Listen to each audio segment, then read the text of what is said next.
And then he had another dream.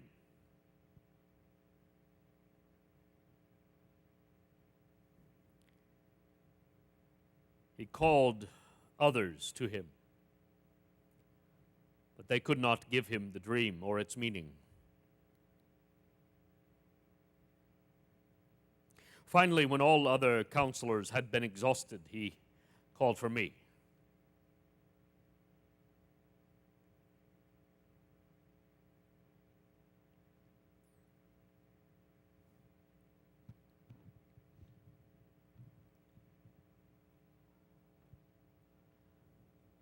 O King,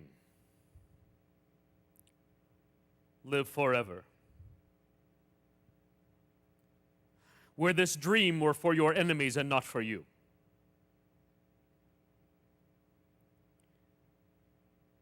In your dream there was a great tree. The birds of the air and the beasts of the field found their sustenance in its branches and under its shade.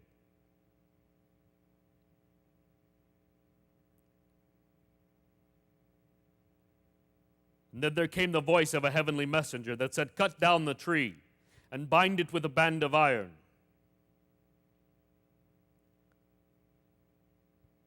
And the tree became a beast, hands like the claws of an eagle, hair matted.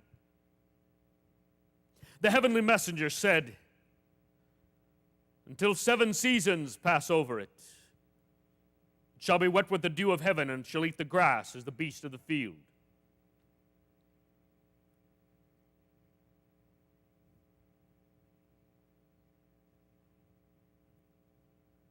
You, O King,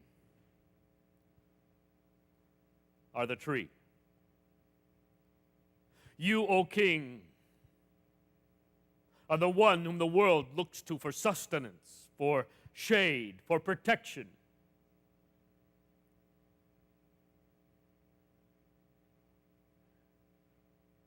You, O King, shall be cut down. You shall lose your reason. You shall be bound with a band of iron until 7 years pass. You will be wet with the dew of heaven. Your hair will grow long, your nails like the talons of the eagle, and you will eat grass as a beast. Humble yourself, O King, before the mighty hand of Yahweh.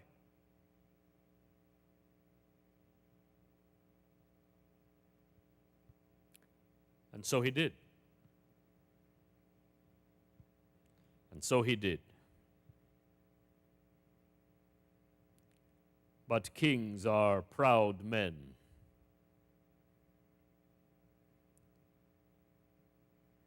He could not submit himself to Yahweh.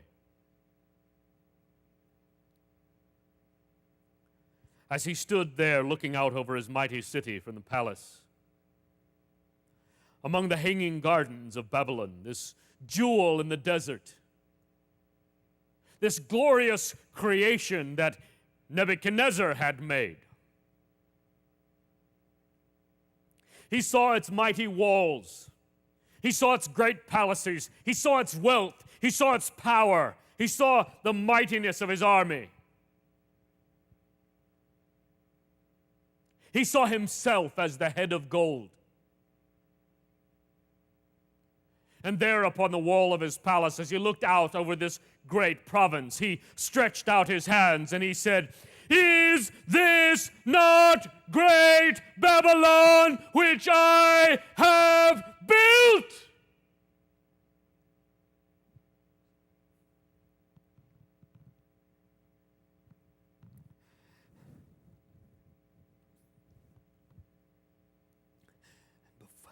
Before the sound of his voice had lost the echo upon the air, the heavenly messenger came. His reason left him. He became as a beast.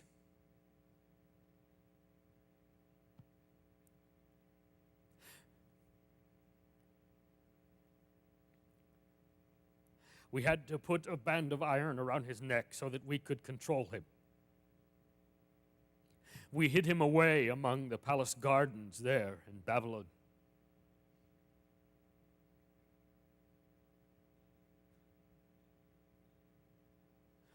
So far fallen was this head of gold.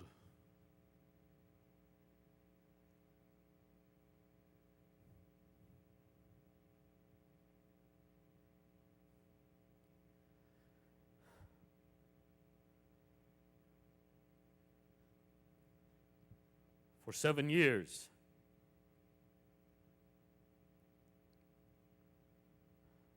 we ruled the world.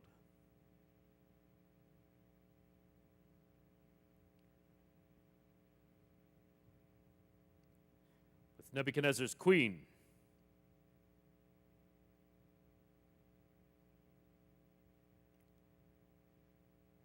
Hananiah, Mishael, and Azariah, and I, Daniel,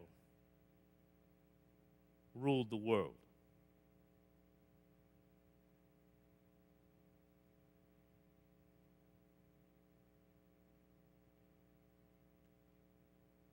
Seven years passed.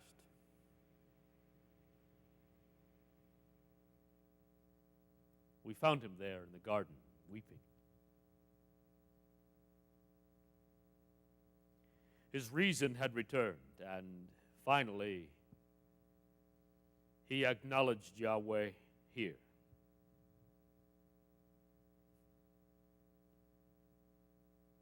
This story, his story, he had written, copied, sent out as a state paper, a royal message throughout all of his kingdom, his empire. 43 years Nebuchadnezzar ruled,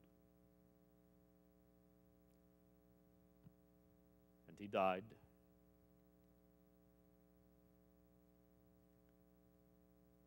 His son became king in his place, and his son was murdered.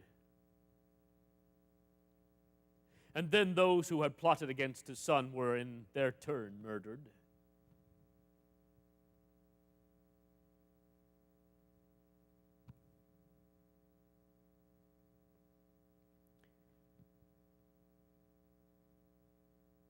His son-in-law became king, and before he himself could be murdered, he withdrew from the palace and placed his son, Belshazzar, as ruler of Babylon.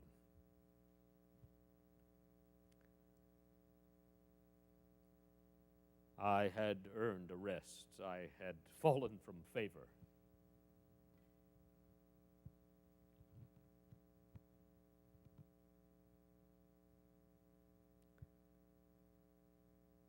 Belshazzar was as like his grandfather as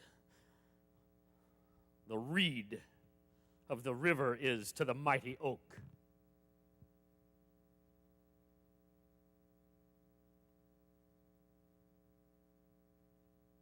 He was a petty,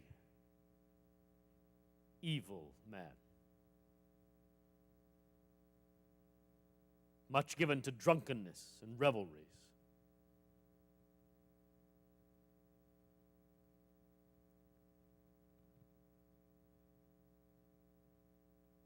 The Medes and the Persians came, the arms of silver. They attacked the kingdom. They surrounded the city.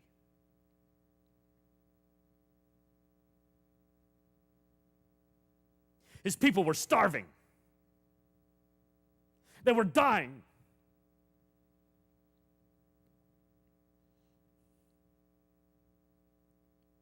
And he was gathered in the palace with his followers, drinking